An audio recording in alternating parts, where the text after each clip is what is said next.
I think all of us have a very intuitive sense about what self-control is. We're faced with temptations throughout the day, and we have to resist those temptations and overcome them in order to choose the best possible path forward for ourselves. I think back to the Middle Ages when you would have this idea of an angel on one shoulder and a devil on the other shoulder, and they would fight it out. Joining to discuss the procedure is Mr. Matthew Crocker. He is a consultant neurosurgeon at St George's Hospital. Welcome to you indeed. Let's just look at this process and according to Dr. Canavera, the first stage will involve the patient and donor's bodies being cooled down so the brain cells don't die during the operation, and then the neck will be partially cut through and the blood vessels will then be connected to the other body with tubes. So far, so simple?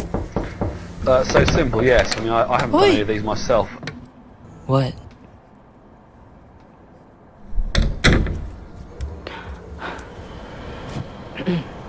Hi, I am and I love to draw. But I used to think that my body and my head had separate minds and operated independently. I don't really know how to illustrate things that goes inside his head. If these hands could speak, it'd be like, what the fuck? Like I am peacefully sleeping, but his head of mine just chooses to wake up in the middle of the night, thinking about how we're all gonna die one day, or what the anterior platypus would look like. But hey, that what makes me me. So I wanted to show you how I got the references to illustrate my art. I don't really know how to illustrate.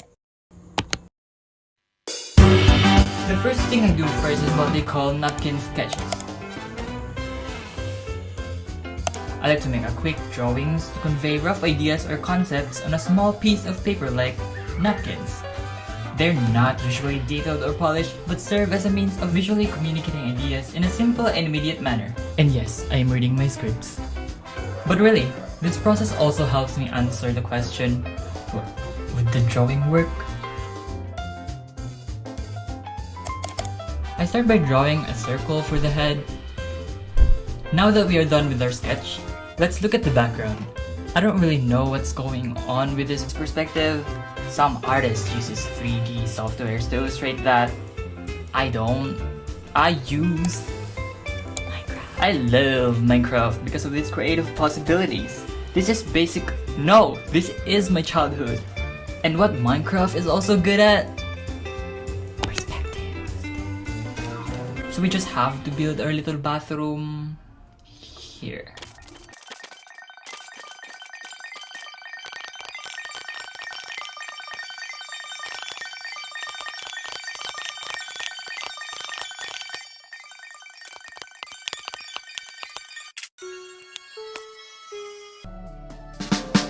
And voila! Here's our little bathroom. We can have a mini tour. Here's the sink, the bathtub, and the towels, drains, and that's pretty much it. Because it is all made out of blocks, I can easily visualize various viewpoints. This process is a really great way to map out different angles that you want to do. You are not limited to a particular image because you're not You're not limited to a particular image. For the rendering, it is very simple, but also very time consuming if you're a perfectionist human being like me. I like to break it down in these categories: background, middle ground, and foreground. Start by blocking out the big shapes with flat colors, so you can then add a clipping mask on top. I prefer to work on the backgrounds first to ensure my characters fit perfectly in the environment.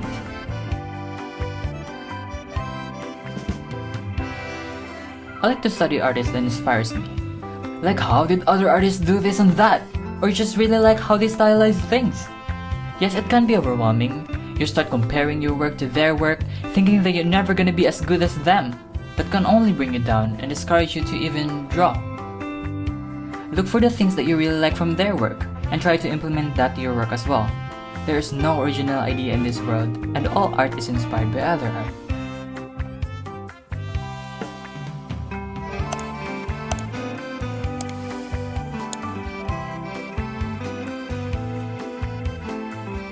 Thank you so much for even clicking this video. This is my first upload and I don't know when will be the next. So please be kind.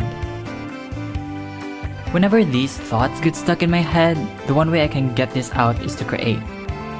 I just have to. Even though I don't consider my art good, it can be as shitty as I wanted it to be. I will continue to create and do more anyways because I love it. Bye-bye.